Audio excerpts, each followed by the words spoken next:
Hi hello welcome. இன்றைக்கி நம்ம பார்க்க போகிறது 1987 ரிலீஸ் ஆன ஃபுல் மெட்டல் ஜாக்கெட்டுன்ற ஒரு வெறித்தனமான ஆர்மி படத்தை பற்றி தான் பார்க்க போகிறோம். இந்த படத்தில் வர சில சீன்ஸ்லாம் பார்க்கும்போது நமக்கு அப்படியே அள்ளு விட்டுரும், எப்படிடா தப்பிக்க போகிறானுங்க அப்படின்ற அளவுக்கு நம்மளை பரபரப்பின் உச்சத்துக்கே கொண்டு போயிருப்பாங்க. அதனால் வீடியோவை ஸ்கிப் பண்ணாமல் ஃபுல்லாக பாருங்கள். அதுக்கு முன்னாடி நம்ம சேனலை சப்ஸ்கிரைப் பண்ணாதவங்க சப்ஸ்கிரைப் பண்ணுங்கள், லைக் பண்ணுங்கள், கமெண்ட் பண்ணுங்கள், மறக்காமல் உங்கள் ஃப்ரெண்ட்ஸுக்கு ஷேர் பண்ணுங்கள். இந்த படத்தோட காலகட்டத்தை பார்த்தீங்கன்னா 1955லேருந்து 75 வரைக்கும் நடந்த வியட்நாம் வாரை பேஸ் பண்ணி தான் ஃபுல் ஸ்டோரியுமே இருக்கும். அந்த காலகட்டத்தில் பார்த்தீங்கன்னா அமெரிக்க ஆர்மி ஒரு அதிரடியான ஒரு படையை உருவாக்குது. அதுக்காக நிறைய இளைஞர்களை தேர்ந்தெடுத்து அவங்களுக்கு மிலிட்ரியில் எப்படிலாம் டிசிப்ளின் இருக்கணும் அப்படின்ற அளவுக்கு அவங்க ஹேர்லாம் கட் பண்ணி விட்டு அவங்களுக்கு ஒரு ஆஃபீஸரும் இன்சார்ஜ் போடுறாங்க. அவர் ரொம்பவே ஸ்ட்ரிக்டாக இருக்கார். அவனுங்களுக்கு ஒவ்வொரு ஆளுக்கும் வச்சிருக்க பேரெல்லாம் அவர் மாற்றி வைக்க ஆரம்பிக்கிறாரு. அவர் சொல்கிறத மட்டும்தான் கேட்கணும், அவர் சொன்னால் மட்டும்தான் பேசணும், அனாவசியமாக எதுவுமே பண்ணக்கூடாது. ரொம்பவே ஸ்ட்ரிக்டான ஆஃபீஸராக இருக்கார். பொதுவாக மிலிட்ரியோட பனிஷ்மெண்ட்லாம் ரொம்பவே பயங்கரமாக இருக்கும். அப்போ அங்கே இருக்கிற ஒரு ஆளுக்கிட்ட போயிட்டு உன்னோட பேர் என்ன அப்படின்னு சொல்லிட்டு அவனை அசிங்கமாக பேசி அவன் பேரை கேட்குறாரு. அப்போ அவன் என்னோட பேர் பிரைவேட் ப்ரௌன் அப்படின்னு சொல்கிறான். உன் பேர் எனக்கு பிடிக்கல, உன் மண்டையை பார்த்தா ஸ்னோபால் மாதிரி இருக்குது, அதனால் உன்னோட பேர் இன்னையிலேருந்து பிரைவேட் ஸ்னோபால் அப்படின்றத மாற்றிக்கோ, நான் இனிமேல் உன்னை அப்படி தான் சொல்லி கூப்பிடுவேன் அப்படின்னு அவனும் ஓகே சார் அப்படின்னு சொல்லிட்டு சத்தமாக சொல்கிறான். அப்போ இவர் பேசிக்கிட்டு இருக்கிறத அப்படியே அதே மாதிரி இமிட்டேட் பண்ணி அந்த கூட்டத்தில் இருக்க இன்னொருத்தவன் பேசிக்கிட்டு இருக்கான். அது இவரோட காதுக்கு நல்லாவே கேட்டுருது. யார் அந்த மாதிரி சொன்னது அப்படின்னு சொல்லி கேட்கும்போது அந்த கூட்டத்தில் கடைசியாக இருக்கிற ரெண்டு பேரை பார்த்துங்க, இவனுக்கு தான் இந்த படத்தில் ரொம்பவே முக்கியமான கேரக்டர்ஸு.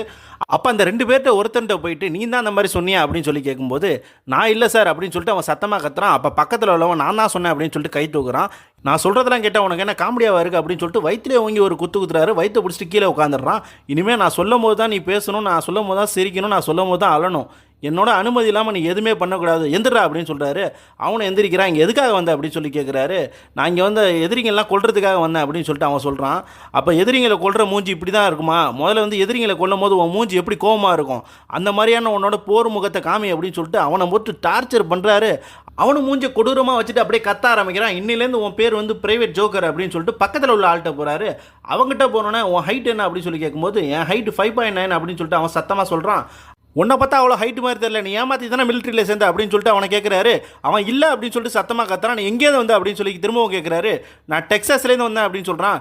டெக்ஸாஸா? இன்னிலேருந்து உன் பேர் பிரைவேட் கவுபாய் அப்படின்னு சொல்லிட்டு அவனுக்கு ஒரு பட்ட பேர் சொல்கிறாரு. அதுக்கு அடுத்து இன்னொரு ஆளை தள்ளி போயிட்டு ஒரு குண்டம் ஒருத்தன் இருக்கான். அவனை பார்த்துட்டு உன் பேர் என்ன அப்படின்னு சொல்லி கேட்கும்போது என்னோட பேர் லாரன்ஸ் அப்படின்னு சொல்கிறான். உன் பேர் எனக்கு பிடிக்கல, இன்னிலேருந்து உன் பேர் பிரைவேட் கோமர் பயல் அப்படின்றத மாற்றிக்கோ அப்படின்னு சொல்லிட்டு அவனுக்கு ஒரு பட்ட பேர் வைக்கிறாரு. அவன் சிரிச்சுக்கிட்டே இருக்கான். என்னடா அவனுக்கு நக்கலாக இருக்கா அப்படின்னு சொல்லிட்டு நீ பேசுகிறது எனக்கு சத்தமாக கேட்கல, அதனால் உன் கழுத்தை என் கையோடு சேர்த்து நெரிச்சிக்கோ அப்படின்னு சொல்கிறாரு. அவனை கிட்ட கொண்டு அவன் கழுத்தை கொடுக்குறான். அவன் கழுத்தை பிடிச்சி நெரிச்சிட்டு இப்போ பேசு, சத்தமாக பேசு அப்படின்னு சொல்லிட்டு அவனை பிடிச்சி டார்ச்சர் பண்ணிகிட்டு இருக்காரு. இப்படியே இவங்களோட மிலிட்ரி லைஃப் ஸ்டார்ட் ஆக ஆரம்பிக்குது. இப்போ அந்த மிலிட்ரி ஆஃபீஸர் அவர் கீழே உள்ள மொத்த டீமையுமே லீட் பண்ணி அவங்களுக்கான ட்ரைனிங்கை கொடுக்க ஆரம்பிக்கிறாரு. எல்லாருமே அந்த ட்ரைனிங்கை கரெக்டாக பண்ணாலும் அந்த குண்டா இருக்கான் பார்த்தீங்களா, அவன் தப்பாக பண்ணுறான். அவருக்கு ரொம்பவே கடுப்பாகி அவனை போட்டு அந்த இடத்துல அறையிறாரு. அது மட்டும் இல்லாமல் அந்த ட்ரைனிங் முடிஞ்சு போகிறப்போ அவனோட பேண்ட் அவுத்து விட்டு நீ சின்ன பிள்ளை மாதிரி பண்ணுற அப்படின்னு சொல்லிட்டு உன் விரலை சப்பிக்கிட்டே கண்ணை ஷோல்டரில் வச்சு நடந்து வாடா அப்படின்னு சொல்லிட்டு அவனுக்கு மட்டும் வித்தியாசமான பனிஷ்மெண்ட் கொடுக்குறாரு.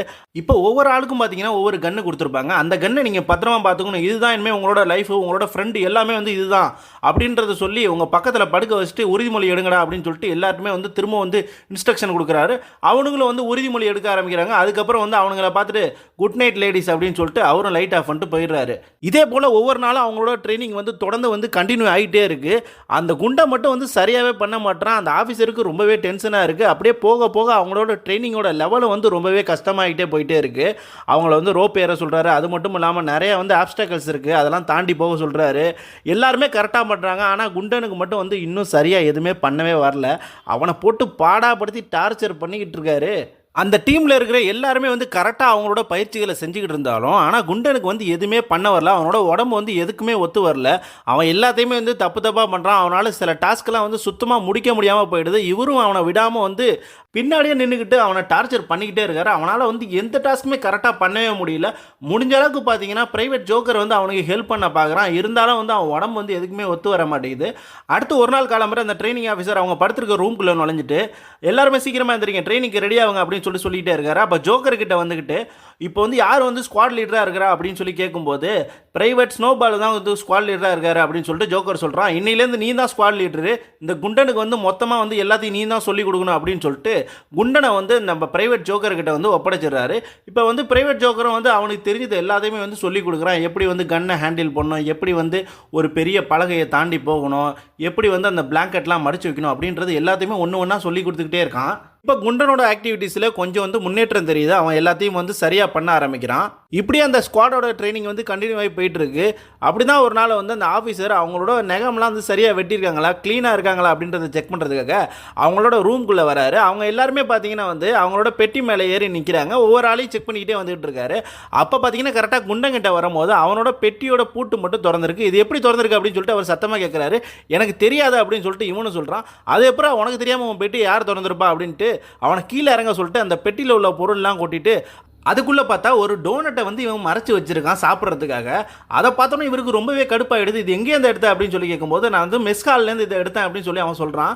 இதை தின்னா என்ன ஆவான்னு தெரியுமா, நீ இன்னும் குண்டாயிடுவ, உன்னால் வந்து எந்த டாஸ்க்கு சரியாகவே பண்ண முடியாது, இப்பயே நீ சொதப்பிட்டு தான் இருக்க, உன்னை நான் எவ்வளவோ திருத்தணும்னு பார்த்தேன், இதுக்கு மேலே என்னால் உன்னை திருத்தவும் முடியாது, நான் உன்னை வந்து ட்ரைனிங் பண்ணுறதுல ஃபெயில் ஆகிட்டேன், இப்போ வந்து நீ பண்ணுற தப்புக்காக வந்து நீ வந்து தண்டனை அனுபவிக்க மாட்டே, நீ இப்போ எந்த தப்பு பண்ணாலுமே வந்து இவங்க மொத்த பேருமே தண்டனையன்மே அனுபவிக்க போகிறாங்க அப்படின்னு சொல்லிட்டு அவங்க எல்லாருமே வந்து பனிஷ்மெண்ட் பண்ணுறாரு. இவன் பாட்டுக்கு அந்த பண்ணை தின்னுக்கிட்டு அப்படியே நின்றுக்கிட்டே இருக்கான். அடுத்து குண்டை வந்து நம்ம ஜோக்கர்கிட்ட நான் பண்ணது தப்பு தானே, எல்லாருமே என் மேலே கோவத்தில் தானே இருக்கீங்க அப்படின்னு சொல்லி கேட்கும்போது யார் தான் தப்பு பண்ணல, இனிமேல் நீ தப்பு பண்ணாத, நீ பண்ணுற ஒவ்வொரு தப்புக்கும் நாங்கள் தான் தண்டனை அனுபவிக்கணும் அப்படின்னு சொல்லிட்டு ஜோக்கரும் அவனை ரெடி பண்ணிக்கிட்டு இருக்கான். அதுக்கு அடுத்து பார்த்தீங்கன்னா வந்து கிரவுண்டில் வந்து திரும்பவும் வந்து அவங்களுக்கான ட்ரைனிங்லாம் ஆரம்பிக்குது. இப்போ இவன் பண்ணுற ஒவ்வொரு தப்புக்கும் அந்த மொத்த டீமே பார்த்தீங்கன்னா வந்து பனிஷ்மெண்ட்டாக அனுபவிக்குது. அப்போ அவங்க எல்லாருக்குமே வந்து ரொம்பவே டென்ஷன் ஆகி போயிடுது. இப்படி தான் ஒரு நாள் வந்து எல்லாருமே தூங்கிட்டு இருக்கும்போது ஒவ்வொரு ஆளுமே வந்து அவங்கள்ட்ட இருக்கிற சோப்பு கட்டியை வந்து அவங்களோட துண்டில் கட்டி ரெடியாக வச்சுக்கிறாங்க. அப்போ வந்து குண்டம் தூங்கிட்டு இருக்கான். நம்ம ஜோக்கரை அவன் பக்கத்தில் வந்து நிற்கிறான். அதுக்கடுத்து பார்த்தீங்கன்னா கௌபாயும் அவன் பக்கத்தில் வந்துட்டு அவனோட வாயை வந்து நல்லா இறுக்கி பிடிச்சிக்கிட்டு துணியை வச்சுக்கிட்டு இன்னும் 4 பேர் வந்து அவனோட உடம்பை வந்து துணியை வச்சு அழுத்தி பிடிச்சிக்கிறாங்க. மொத்த பேருமே அந்த சோப்பு கட்டியை வச்சு அவன் உடம்புல வந்து ரொம்ப வேகமாக அடிச்சுட்டு போயிட்டு இருக்காங்க. இப்போ ஜோக்கரையும் வந்து திரும்பவும் அடிக்க சொல்லி கௌபாய் சொல்கிறான். ஆனால் ஜோக்கர் வந்து யோசிச்சுக்கிட்டு இருக்கான். அதுக்கப்புறம் அவனுக்கும் வந்து எவ்வளவோ திருத்த முயற்சி பண்ணி இவன் திருந்தவே மாட்டான்டா அப்படின்ட்டு மற்றவங்களாம் ஒரு அடியோடு நிப்பாட்டிடுவாங்க. ஆனால் ஜோக்கருக்கு இருந்த வெறியில் வந்து 4-5 அடி நல்லா போட்டு செமத்தியாக வச்சிருவான். அவனும் வழி தாங்க முடியாமல் அன்றைக்கி நைட்டு ஃபுல்லாக கத்திக்கிட்டே இருப்பான். மறுநாள் இவனோட ட்ரைனிங்கில் பார்த்தீங்கன்னா குண்டை வந்து எல்லாத்தையுமே வந்து பர்ஃபெக்டாக பண்ண ஆரம்பிப்பான். ஆனால் அவனோட மைண்டு ஃபுல்லாக பார்த்தீங்கன்னா வந்து ரொம்பவே வந்து டென்ஷனாக இருக்கும். அவங்களோட ஆக்டிவிட்டிஸ் எல்லாத்துலேயுமே வந்து அவன் முகத்தை பார்த்தீங்கன்னா வந்து ஒரு பைத்தியம் பிடிச்ச மாதிரியே அவன் வச்சிருப்பான். அதுக்கு அடுத்து பார்த்தீங்கன்னா கிறிஸ்மஸ் நாள் வந்துடும். அப்போ அந்த ரூம் எல்லாத்தையுமே வந்து க்ளீன் பண்ணிக்கிட்டு இருப்பாங்க. அப்போ அவனோட கன்னை வந்து க்ளீன் பண்ணிகிட்டு இருக்கும்போது அந்த கன்னு கூடயே வந்து குண்டை வந்து பேசிக்கிட்டு இருப்பான். அதை வந்து ஜோக்கர் வந்து நோட் பண்ணிடுவான். அப்போ எல்லாருமே வந்து ரூமெல்லாம் க்ளீன் பண்ணிக்கிட்டே இருக்கும்போது வந்து டாய்லெட்டில் வந்து ஜோக்கரும் கௌபாய் நின்றுட்டு இருப்பாங்க. அப்போ 2 பேரும் வந்து குண்டை வந்து கண்ணோட பேசுனதை பற்றி ஜோக்கர் வந்து கௌபாய் கிட்ட சொல்லுவான். அதை கேட்டோன்னே வந்து அதெல்லாம் நீ கண்டுக்காத, அவனோட மனசு கொஞ்சம் சரியில்லாமல் இருக்கும், இப்போ நம்ம அந்த மாதிரி பண்ணதுனால தானே அவன் கரெக்டாக பண்ணுறான் அப்படின்ற மாதிரி இவனுக்குள்ளே பேசிக்கிட்டு இருப்பாங்க. இப்போ குண்டனோட ஆக்டிவிட்டியிலலாம் பார்த்தீங்கன்னா வந்து நல்ல டெவலப்மெண்ட் இருக்கும். அவனுக்கு வந்து எல்லாமே வந்து கரெக்டாக பண்ண வந்துடும். யாரோட ஹெல்ப் இல்லாமையும் தனியாகவே அவன் எல்லாத்தையுமே வந்து செய்ய ஆரம்பிச்சிருவான். இப்போ மொத்த ஸ்குவாடுமே போருக்கு வந்து தயாராகிடுறாங்க. அவங்களுக்கான பதவி ஏற்பு வேலைலாம் வந்து நடக்குது. அதுக்கடுத்து பார்த்தீங்கன்னா வந்து அவங்களாம் எந்தெந்த டீமில் போயிட்டு என்னென்ன வேலை செய்யணும் அப்படின்னு சொல்லிட்டு அந்த ஆஃபீஸர் வந்து பிரித்து விட்டுக்கிட்டு இருக்காரு. அப்போ நம்ம குண்டனோட முகத்தை மட்டும் பார்த்தீங்கன்னா வந்து ரொம்பவே வந்து டெரிஃபிக்காக இருக்குது. அவனோட கான்சன்ட்ரேஷன் ஃபுல்லாக வந்து ஏதோ வெறி பிடிச்ச ஒரு மிருகம் மாதிரியே இருக்குது. அப்போ அன்றைக்கி நைட்டு எல்லாருமே படுத்து தூங்கிட்டு இருக்காங்க. நம்ம ஜோக்கர் வந்து அவங்க மொத்த பேருக்குமே வந்து காவலாக வந்து அன்றைக்கி நைட்டு வந்து ரவுண்ட்ஸ் வந்துகிட்டு இருக்கான். அப்போ டாய்லெட்லேருந்து ஏதோ சத்தம் வர மாதிரி இருக்குது, என்னாச்சு அப்படின்னு சொல்லிட்டு உள்ளே போய் பார்க்கும்போது குண்டை வந்து அவனோட கன்னை வந்து லோட் பண்ணிகிட்டு இருக்கான். அதை பார்த்தோன்னு வந்து ஜோக்கருக்கு என்ன பண்ணுறதுனே ஒன்றுமே புரியல. அவன் முகத்தையும் பார்த்தீங்கன்னா வந்து ரொம்பவே கொடூரமாக இருக்குது. நீங்கள் என்ன பண்ணிகிட்டு இருக்க அப்படின்னு சொல்லி கேட்கும்போது எனக்கு எதுவுமே சரியாக செய்ய வரலன்னு சொல்லிட்டு தானே எல்லாருமே சேர்ந்து என்னை அடிச்சிங்க, இப்போ செஞ்சு காமிக்கிறேன் பாடுறா அப்படின்னு சொல்லிட்டு கரெக்டாக எல்லாத்தையும் செஞ்சு காமிக்கிறான். அவன் கொடுக்குற சத்தத்தில் வந்து மொத்த பேருமே எந்திரிச்சிடுறாங்க.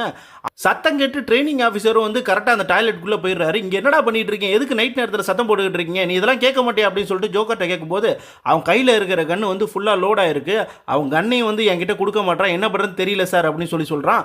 அப்போ வந்து அந்த ஆஃபீஸர் வந்து பொறுமையாக வந்து அந்த கன்னை மட்டும் என்கிட்ட கொடு அப்படின்னு சொல்லிட்டு அவங்ககிட்ட நெருங்கி போயிட்டு இருக்காரு. இவர் பேசுறதுலாம் அவன் காதில் சுத்தமாக விழவே இல்லை. அவன் வெறி பிடிச்ச மாதிரி கன்னை எடுத்து கரெக்டாக வந்து அவர்கிட்ட எய்ம் பண்ணுறான். ஒழுங்காக கன்னை குடுறா அப்படின்னு சொல்லிட்டு ரொம்ப சத்தமாக அசிங்கமாக கத்தணும்னு அவர் நெஞ்சிலே வந்து சுட்டுறான்.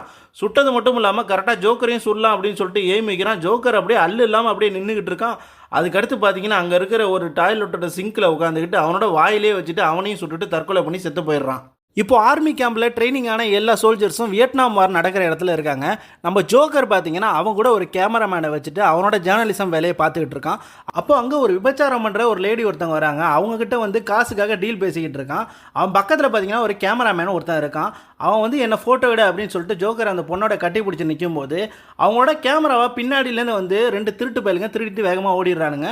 அதுக்கப்புறம் பார்த்தீங்கன்னா ஜோக்கரும் அவனோட ஃப்ரெண்டும் வந்து அவங்களோட கேம்புக்கு போகிறாங்க. இப்போ ஜோக்கரோட முக்கியமான வேலை என்னன்னு பார்த்தீங்கன்னா எல்லா ஆர்மி கேம்ப்லேயும் நடக்கிற விஷயங்கள் எல்லாத்தையுமே வந்து தெரிஞ்சுக்கிட்டு அதை பற்றின ரிப்போர்ட்டை வந்து அவனோட ஹையர் ஆஃபீஸருக்கு வந்து கொடுக்கணும். அதான் அவனோட வேலை. அப்போ கேம்பில் ட்ரைனிங் எடுத்ததெல்லாம் சும்மா நியூஸ் கலெக்ட் பண்ணுறதுக்கு தான் அப்படின்னு நினச்சிங்கன்னா அதுதான் தப்பு. ஜோக்கரோட வேலை அது மட்டும் கிடையாது. அந்த நியூஸையும் கலெக்ட் பண்ணிக்கிட்டு வர எனிமிகளையும் வந்து கொல்லணும். அவனோட மொத்த வேலையுமே வந்து பார்த்திங்கன்னா ரொம்பவே பெரிய வேலை. மற்றவங்களை விட இவனுக்கு கொஞ்சம் சவாலான வேலையாகவே இருக்கும். அது மட்டும் இல்லாமல் ஒவ்வொரு ஆர்மி கேம்ப்லேயும் நடக்கிறது எல்லாத்தையுமே வந்து ஜோக்கர் மாதிரியே உள்ள ரிப்போர்ட்டர்ஸ் எல்லாருமே வந்து அவனோட ஹையர் ஆஃபீஸர்கிட்ட வந்து ரிப்போர்ட் பண்ணிக்கிட்டு இருக்காங்க. அன்றைக்கி நைட்டு கேம்பில் ஜோக்கர் அவனோட ஃப்ரெண்ட்ஸோட சிரித்து பேசிக்கிட்டு இருக்கான். அப்போ திடீர்னு பார்த்தீங்கன்னா எதிர்பாராத விதமாக வந்து எனிமிங்கெல்லாம் வந்து இவங்களை அட்டாக் பண்ண ஆரம்பிக்கிறாங்க. இவங்களும் வந்து பதிலுக்கு கண்ணெல்லாம் எடுத்துகிட்டு போயிட்டு அவனுங்க எல்லாருமே வந்து சுட்டு கூச்சி தள்ளுறானுங்க. எல்லாருமே வந்து காலி பண்ணிடுறானுங்க. அதுக்கு அடுத்த நாள் பார்த்தீங்கன்னா திரும்ப அவங்க ஹையர் ஆஃபீஸர் வந்து ஜோக்கரும் அவனோட ஃப்ரெண்டையும் வந்து ஒரு இடத்துக்கு போகிறதுக்காக பிரித்து விட்றாரு. எதனாலன்னு பார்த்தீங்கன்னா அங்கே இருக்கிற கொஞ்சம் நிலைமை சரியில்லை, அதனால் அதை பற்றின ரிப்போர்ட் எனக்கு வேணும், அதுக்காக நீங்கள் 2 பேரும் அங்கே போங்க அப்படின்னு சொல்லிட்டு அனுப்பி விட்றாங்க. அப்போ போகும்போது ஹெலிகாப்டரில் வந்து அவன் கூட இருக்கிற இன்னொரு சோல்ஜர் பார்த்தீங்கன்னா வந்து கீழே நடந்து போயிட்டு இருக்கிற பொதுமக்களெல்லாம் சுட்டு கூச்சிட்டு வரான். அதை பார்த்தோன்னே இவங்களுக்கு ரொம்பவே ஆச்சரியமாக இருக்குது. ஜோக்கர் கூட வந்து அந்த கேமராமேனுக்கு பார்த்தீங்கன்னா இவன் பண்ணுறதெல்லாம் பார்த்து வாமிட்டே வர மாதிரி ஆகிடுது. அந்த நேரம்னு பார்த்து இவங்களை பார்த்துட்டு நீங்கள் 2 பேரும் வந்து ரிப்போர்ட் எழுத தானே வந்திருக்கீங்க, என்னை பற்றி ஏதாவது பெருமையாக எழுதுங்க, நான் வந்து இதுக்கு வரைக்கும் வந்து கிட்டத்தட்ட வந்து 150 பேருக்கு மேலே கொண்டு இருக்கேன், அதில் வந்து குழந்தைங்க பெண்கள் எல்லாமே இருக்காங்க அப்படின்றான். அதை கேட்டோன்னு ஜோக்கருக்கு ரொம்பவே ஆச்சரியமாக இருக்குது. பொண்ணுங்க குழந்தைங்க எல்லாருமே அவனுக்கு கொண்டு இருக்கா அப்படின்றப்ப அதுக்கு என்ன பண்ணுறது, 1-2 குண்டு வந்து அவங்க மேலேயும் பட்டு அவங்களே இறந்தா போகிறாங்க, அதுக்கு நம்ம என்ன பண்ண முடியும், நான் வந்து என்னோட வேலையை பண்ணிகிட்டு இருக்கேன் அப்படின்ட்டு அசால்ட்டாக சொல்கிறான். அதுக்கு அடுத்து பார்த்தீங்கன்னா இவங்க போக வேண்டிய இடத்துக்கு போயிடுறாங்க. ஜோக்கர் கூட ட்ரைனிங்கான கௌபாயும் இந்த கேம்பில் தான் இருப்பான். அவனை எங்கே அப்படின்னு சொல்லிட்டு அவனோட சுப்பீரியர் ஆஃபீஸர்கிட்டே போய் ஜோக்கர் விசாரிப்பான். அப்போ அவரும் வந்து அவன் எங்கே இருக்கான் அப்படின்றத சொல்லுவார். அதுக்கு அடுத்து பார்த்தீங்கன்னா அங்கே ஒரு 12 எதிரிகளை வந்து அத்துமீறினதுக்காக கொண்டு இருப்பாங்க. அவங்க பணத்தை வரிசையாக அடுக்கி வச்சுருப்பாங்க. அதெல்லாம் வந்து ஃபோட்டோ எடுத்துக்கிட்டு இருப்பாங்க. அவன் ஃப்ரெண்டுக்கு இதெல்லாம் பார்க்கும்போது ரொம்பவே வந்து வாமிட் வரும். அப்போ ஜோக்கர் வந்து அங்கே நடந்ததெல்லாம் என்ன அப்படின்ற மாதிரி எல்லாத்தையும் ரிப்போர்ட்டாக எடுத்துக்கிட்டு இருப்பான். அப்போ வந்து அங்கே இருக்கிற ஒரு மேலதிகாரி நம்ம ஜோக்கர்கிட்ட நீங்கள் யார் என்ன அப்படின்னு சொல்லி விசாரிப்பார். ஜோக்கர் வந்து அவங்க வந்து வேலையெல்லாம் சொல்லிக்கிட்டு இருப்பான். அதுக்கடுத்து அவங்க சட்டையில் பார்த்தீங்கன்னா ஒரு பேட்ச் ஒன்று வச்சிருப்பான். அந்த பேட்ச் என்னன்னு பார்த்தீங்கன்னா உலக சமாதானத்துக்கான பேட்ச். அதுக்கடுத்து அவன் தலையில் பார்த்தீங்கன்னா வந்து பான் டு கில், அதாவது கொலை பண்ணுறதுக்காகவே நான் பிறந்தவன் அப்படின்ற மாதிரி எழுதியிருக்கும். நீ உன் தலையில் மாட்டிருக்கிறதுக்கும் உன் சட்டையில் மாட்டுறதுக்கு சம்மந்தமே கிடையாது, இது என்ன விளையாட்டுன்னு நினச்சிக்கிட்டு இருக்கேன், எங்களை எல்லாம் பார்த்தா உனக்கு என்ன நக்கலாக இருக்கா அப்படின்ற மாதிரி கேட்பாரு. அப்போல்லாம் இல்லை சார் அப்படின்னு சொல்லிட்டு ரொம்ப ரெஸ்பெக்டாக பேசிகிட்டு இருப்பான். முதல்ல வந்து உன்னோட சுப்பீரியர் ஆஃபீஸர் என்ன வேலை சொன்னாங்களோ அதை மட்டும் பாரு, இப்படி சமாதானம் பேசுகிற உன்னால் வந்து போர்க்களத்தில் எப்படி வந்து எதிரியை வந்து எதிர்கொள்ள முடியும் அப்படின்ற மாதிரி அவர் கேட்பார். அதுக்கடுத்து பார்த்தீங்கன்னா ஜோக்கரும் அவன் ஃப்ரெண்டு வந்து கௌபா இருக்கிற அந்த இடத்துக்கு போவாங்க. ரொம்ப நாள் கழித்து பார்த்தோன்னா வந்து 2 பேருமே சந்தோஷத்தில் கட்டி பிடிச்சி பேசிக்கிட்டு இருப்பாங்க. அங்கே அந்த கேம்ப்லேயே பார்த்தீங்கன்னா வந்து அனிமல்னு சொல்லிட்டு ஒருத்தன் இருப்பான். முதல் சந்திப்பிலே ஜோக்கருக்கும் அனிமலுக்கும் பார்த்தீங்கன்னா விளையாட்டாக தான் பேச்சு ஆரம்பிக்கும். ஆனால் போக போக பேச்சு முத்தி போய் 2 பேருமே அடிச்சுக்கிற மாதிரி போய் முட்டிக்கிட்டு நிற்பானுங்க. அப்போ அங்கே இருக்கிற அவங்க ஃப்ரெண்ட்ஸ் எல்லாருமே வந்து 2 பேரையும் விலக்கி விடுவாங்க. அதுக்கடுத்து பார்த்தீங்கன்னா அந்த கேமராமேனை வச்சுட்டு அங்கே இருக்கிற மற்ற ஆளுங்களோட ஃபன் பண்ணிட்டு விளையாண்டுக்கிட்டு இருப்பாங்க. இப்போ பார்த்தீங்கன்னா தான் மெயினான விஷயத்துக்கே வருவாங்க. அதாவது போர் நடக்கிற அந்த இடத்துக்கு வந்து இவங்களோட கேம்போட நம்ம ஜோக்கரும் அவன் ஃப்ரெண்டும் வந்து ட்ராவல் ஆகி போயிட்டு இருப்பாங்க. இவங்க எல்லாரையும் லீட் பண்ணி நடத்திட்டு போகிறதுக்காக ஒரு ஸ்குவாட் லீடர் முன்னாடி போயிட்டே இருப்பார். அவருக்கு முன்னாடி பார்த்தீங்கன்னா ஒரு பீரங்கி ஒன்று போயிட்டு இருக்கும். அப்போ திடீர்னு பார்த்தீங்கன்னா ஒரு இடத்துல நிறைய பாம்ஸ் எல்லாம் வெடிக்க ஆரம்பிக்கும். அப்போ அந்த ஸ்குவாட் லீடர் பார்த்தீங்கன்னா இறந்து போயிடுவார். இப்போ இவருக்கு அடுத்த நிலையில் இருக்கிற ஆஃபீஸர் வந்து மொத்த டீமே வந்து லீட் பண்ண ஆரம்பிக்கிறாரு. அவங்கள 2 குழுக்களாக வந்து பிரிஞ்சு போக சொல்கிறாங்க. எல்லாருமே வந்து மறைஞ்சு எந்த இடத்துலேருந்து சுட்டாங்களோ அந்த கட்டடத்தை நோக்கி போயிட்டே இருக்காங்க. ஒரு டீம் பார்த்தீங்கன்னா கட்டடத்துக்கு பேக் சைடு, இன்னொரு டீம் பார்த்தீங்கன்னா கட்டடத்துக்கு ஃப்ரண்ட் சைட்லையும் போய் ஒளிஞ்சிருக்காங்க. எவ்வளோ தான் இவங்க ஒளிஞ்சு போய் கரெக்டாக வந்து வேவ் பார்த்துட்டு போனாலுமே இவங்க கூட இருக்கிற ஒரு சோல்ஜர் வந்து எட்டி பார்ப்பான். அப்போ கரெக்டாக அவனோட தலையில் சுட்டதுனால அவன் அந்த இடத்துல இறந்து விழுந்துருவான். இந்த சீன் பார்க்கும்போதே வந்து நமக்கு அப்படியே வந்து வேறு லெவலில் இருக்கும். அப்போ மொத்த பேருக்குமே கடுப்பாயின்னு கரெக்டாக அந்த பில்டிங்கை நோக்கி வெறித்தனமாக சுட ஆரம்பிப்பாங்க. கொஞ்ச நேரத்துக்கு அப்புறம் சுடுறதெல்லாம் நிப்பாட்டிட்டு இப்போ இருக்கிற ஸ்குவாட் லீடர் வந்து ரீலோட் பண்ணுற கேப்பில் பார்த்தீங்கன்னா அந்த பில்டிங்லேருந்து சில பேர் தப்பிச்சு ஆப்போசிட் பில்டிங்கை நோக்கி ஓடிட்டு இருப்பாங்க. அதில் 2 பேரை மட்டும் அந்த லீடர் வந்து கரெக்டாக சுட்டுருவான். அதுக்கப்புறம் பார்த்தீங்கன்னா இப்போ இருக்கிற எனிமையெல்லாம் அழிச்சிட்டு இந்த மொத்த பேஸுமே கிளியர் பண்ணிட்டு போகிறது தான் இவங்களோட மொத்த வேலையுமே. இந்த மொத்த போர்க்களத்தையும் பார்த்தீங்கன்னா ரொம்பவே ரத்த கிளறியாக இருக்கும். நிறைய அடிப்பட்டவங்களையெல்லாம் வந்து கூட்டு போகிறதுக்காக ஹெலிகாப்டர்லாம் அந்த இடத்துல வந்து நிற்கும். அது மட்டும் இல்லாமல் இப்போ நடக்கிற போரை வந்து கவர்மெண்ட் வந்து ஒரு டாக்குமெண்ட்ரி மாதிரி எடுக்க பிளான் பண்ணியிருக்கோம். அதுக்காக வந்து ஒவ்வொரு சோல்ஜர்ட்டையும் வந்து இன்டர்வியூ எடுக்கிற வேலையெல்லாம் பார்த்துக்கிட்டு இருப்பாங்க. இப்போ இறந்து போன தன்னோட டீம்மேட் 2 பேருக்காக வந்து அங்கே இருக்கிற எல்லாருமே வந்து இரங்கல் தெரிவிச்சுக்கிட்டு இருப்பாங்க. அதுக்கு அடுத்த சீன்லேயே வியட்நாம் வாரில் கலந்துக்கிட்ட சோல்ஜர்ஸ் கிட்ட அவங்களோட அனுபவங்கள்லாம் கேட்டுக்கிட்டு இருக்காங்க. அவங்களும் அவங்களோட கசப்பான அனுபவங்கள் எல்லாத்தையுமே வந்து பகிர்ந்துக்கிட்டு இருக்காங்க. இந்த வியட்நாம் வாரில் கலந்துக்கவே எனக்கு பிடிக்கல அப்படின்ற மாதிரிலாம் சில பேர் சொல்கிறாங்க. அதுக்கு அடுத்த சீன்லேயே வந்து நம்ம ஜோக்கரோட இருக்கிற மொத்த டீமே வந்து ஒரு இடத்துல வந்து உட்காந்துருக்காங்க. அப்போ ஒருத்தன் பார்த்தீங்கன்னா ஒரு பொண்ணை பைக்கில் வச்சு கூப்பிட்டு வந்துட்டு இருக்கான். அந்த பொண்ணு யாருன்னு பார்த்தீங்கன்னா அந்த பொண்ணு ஒரு ப்ராஸ்டியூட். இவங்க ஒரு விபச்சாரம் செய்கிற ஒரு பெண்ணு. அந்த பெண்ணிட்ட வந்து ரேட்டை வந்து பேச ஆரம்பிக்கிறாங்க. ஒவ்வொரு ஆளுமே வந்து ஏலத்துக்கு எடுக்கிற மாதிரி அந்த பொண்ணுக்கு வந்து ஒரு ரேட்டை ஃபிக்ஸ் பண்ணுறாங்க. அப்போ அதில் இருக்கிற கருப்பை வந்து அந்த பொண்ணை வந்து ஓகே பண்ணிடுறான். அவன் வந்து அந்த பொண்ணை வந்து கூப்பிட்டு போயிட்டு என்ஜாய் பண்ணலான்னு பார்க்கும்போது கரெக்டாக வந்து அனிமல் வந்து நீ நவரு நான் தான் ஃபஸ்ட்டு போவேன் அப்படின்னு சொல்லிட்டு அந்த பொண்ணை கூப்பிட்டு அங்கே இருக்கிற ஒரு இடிஞ்ச பில்டிங் மாதிரி இருக்குது அதுக்குள்ளே கூப்பிட்டு போகிறான். அடுத்து வர இந்த சீன் தான் இந்த படத்தில் இருக்கிறதுலே தாறுமாறான சீனை. அந்தளவுக்கு வந்து வேறு லெவலில் எடுத்து வச்சுருப்பானுங்க. இவங்க எல்லாருமே வந்து முன்னேறி போயிட்டே இருக்கும்போது அங்கே ஒரு இடிஞ்ச பில்டிங் மாதிரி ஒன்று இருக்கும். அந்த இடத்துல பார்த்தீங்கன்னா ஒரு பொம்மை ஒன்று கவுந்து கிடக்கும். அந்த பொம்மையை எடுக்கலாம் அப்படின்னு சொல்லிட்டு அந்த ஸ்குவாட் லீடர் வந்து தூக்குவான் பாருங்கள். அது பார்த்தீங்கன்னா ஒரு பாம்பு. அந்த பாம்பு அடித்து அவன் அந்த இடத்துல வந்து இறந்து போயிடுவான். இவங்களும் வந்து காப்பாற்றலாம் அப்படின்னு சொல்லிட்டு ஃபஸ்ட் எய்ட்லாம் கொடுக்க பார்ப்பாங்க. ஆனால் அவன் இறந்தும் போயிடுவான். அப்போ அங்கே இருக்கிற வாக்கி டாக்கி எடுத்து ஹெட் குவார்ட்டர்ஸுக்கு கால் பண்ணி இங்கே நடந்த விஷயத்தை எல்லாத்தையுமே சொல்லுவாங்க. அப்போ வந்து கௌபாயை வந்து இந்த மொத்த டீமே வந்து லீட் பண்ண சொல்லி அங்கேருந்து இவனுக்கு ஆர்டர் வரும். அப்போ கௌபாயை வந்து இவங்க எல்லாருமே லீட் பண்ணி போயிட்டுருப்பான். அப்போ போகும்போது பார்த்தீங்கன்னா வந்து இந்த இடத்துல நடக்கிற ஒரு காட்சி ஒன்று இருக்குது பாருங்கள். அதுதாங்க அந்த படத்துலேயே வந்து தூக்கி நிப்பாட்டுற ஒரு சீனு. அந்த அளவுக்கு வெறித்தனமாக இருக்கும். இந்த டீமுக்கு மேப்பை பார்த்து எந்த டைரெக்ஷனில் போகணும் அப்படின்னு சொல்கிறதுக்கு ஒரு ஆள் ஒருத்தர் இருப்பான். அவன் யாருன்னு பார்த்தீங்கன்னா அனிமலோட க்ளோஸ் ஃப்ரெண்டு. இவங்க போக வேண்டிய ரூட்டை விட்டுட்டு வேறு ரூட்டில் தப்பான இடத்துக்கு போயிடுவாங்க. இப்போ அவங்க ஹெல்ப் கேட்கணுன்னா கூட அவங்களோட கேம்ப் எங்கே இருக்குன்னு பார்த்தீங்கன்னா இவங்க இருக்கிற இடத்துலேருந்து ரொம்ப தூரத்தில் இருக்குது. இப்போ எப்படியாவது வந்து இந்த எனிமையெல்லாம் கிராஸ் பண்ணி தான் அவங்க போயாகணும். இப்போ அந்த இடத்துல பாம்பு அடிச்சதை வச்சு தெரிஞ்சு போச்சு அந்த இடத்துல எனிமி இருக்காங்க அப்படின்ட்டு. இதை கிளியர் பண்ணுறதுக்காக அந்த மேப்பை வச்சுருக்காங்க. ஃபஸ்ட்டு வந்து நான் போயிட்டு செக் பண்ணுறேன்.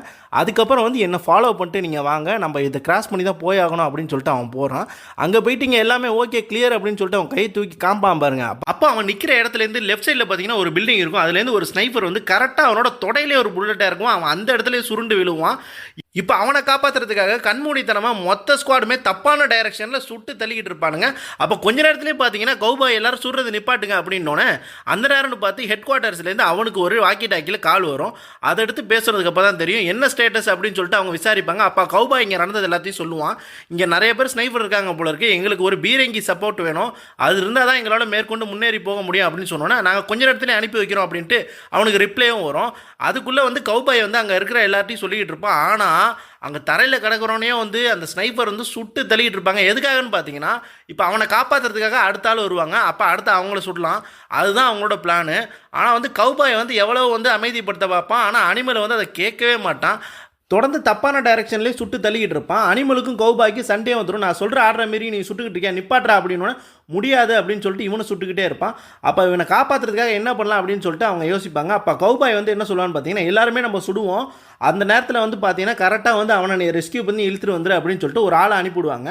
அவனும் போயிட்டு கரெக்டாக போயிட்டு அடிப்பட்டவனை வந்து இழுக்கலாம் அப்படின்னு சொல்லிட்டு ட்ரை பண்ணுவான். அந்த நேரம்னு பார்த்து காப்பாற்ற வந்தவங்க முட்டிலையும் பார்த்தீங்கன்னா ஒரு புல்லட் வந்து இறங்கிடும். அவனும் அந்த இடத்துல வழி தாங்க முடியாமல் கத்தி கதறிக்கிட்டு இருப்பான். இவங்களுக்கு என்ன பண்ணுறதுன்னு தெரியாது, எந்த டைரக்ஷன்லேருந்து ஸ்னைப்பர் சுடுறானுங்க அப்படின்றது ஒன்றுமே புரியாது. அப்போ கௌபாய் திரும்பவும் ஹெட் குவார்ட்டர்ஸ்க்கு காண்டாக்ட் பண்ணி பீரங்கி என்னாச்சு அப்படின்னு சொல்லி கேட்பான். அவங்க வந்து எங்களால் அனுப்ப முடியாது, நீங்கள் ரொம்ப தூரத்தில் இருக்கீங்க, யாரும் உங்கள் பக்கத்தில் இல்லை, எப்படியாவது நீங்களே தப்பிச்சு வந்துருங்க அப்படின்ற மாதிரி சொல்லிடுவாங்க.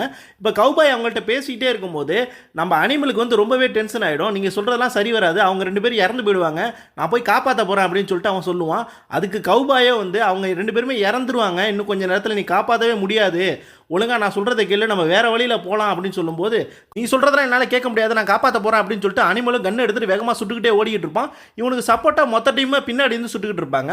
அப்போ அங்கே இருக்கிற ஒரு செவுத்து சைடு ஒளிஞ்சிக்கிட்டு ராங்கான டைரக்ஷனில் அவன் பார்த்து சுட்டுக்கிட்டு இருப்பான். அப்போ அவங்க மயங்கி கிடக்கிற அந்த காப்பாற்ற போன ஒருத்தவன்ட்ட வந்து எந்த இடத்துலேருந்து ஸ்னைப்பர் சுடுறாங்கன்னு உனக்கு தெரியுமா அப்படின்னு சொல்லி கேட்கும்போது அவன் கரெக்டாக வந்து கையை தூக்கி அனிமல் சுட்டு சைடுக்கு ஆப்போசிட் சைடை கையை தூக்கி காமிப்பான். அப்போ திரும்பவும் வந்து பார்த்தீங்கன்னா படபடன்னு சுட்டு அங்கே 2 பேருமே வந்து முழுசாகவே கொண்டு முடிச்சிருவானுங்க. இப்போ அனிமலுக்கு எங்கே இருக்காங்க அப்படின்றது தெரிஞ்சு போயிடும். இப்போ அனிமல் ஒரு சேஃபான பிளேஸுக்கு போயிட்டு கௌபாய் கிட்ட நம்ம தப்பான டைரக்ஷனில் சுட்டுக்கிட்டு இருக்கோம், இவங்க 2 பேருமே இறந்து போயிட்டாங்க, நீங்கள் எல்லாரும் இங்கே வாங்க, அவங்க எங்கே இருக்காங்கன்னு எனக்கு தெரியும் அப்படின்னு சொல்லிட்டு கூப்பிட்றான். மொத்த டீமுமே வந்து மறைஞ்சு சேஃபான பிளேஸுக்கு போயிடுறாங்க. இப்போ அந்த பில்டிங்குள்ளே எத்தனை பேர் இருக்காங்கன்னு இவங்களுக்கு தெரியாது. இவங்கள்ட்ட இருக்கிற ஆளுங்களும் பார்த்தீங்கன்னா வந்து குறைஞ்சிட்டே வந்துகிட்டு இருக்காங்க. பேக்கப்புக்காக ஆள் கூப்பிட்றதுக்காக கவுபாய் வந்து ஹெட் குவார்ட்டர்ஸை காண்டாக்ட் பண்ணுறான். அந்த நேரம் பார்த்தா அவனோட உடம்பு வந்து ஒரு சின்ன கேப்பில் தெரியுது.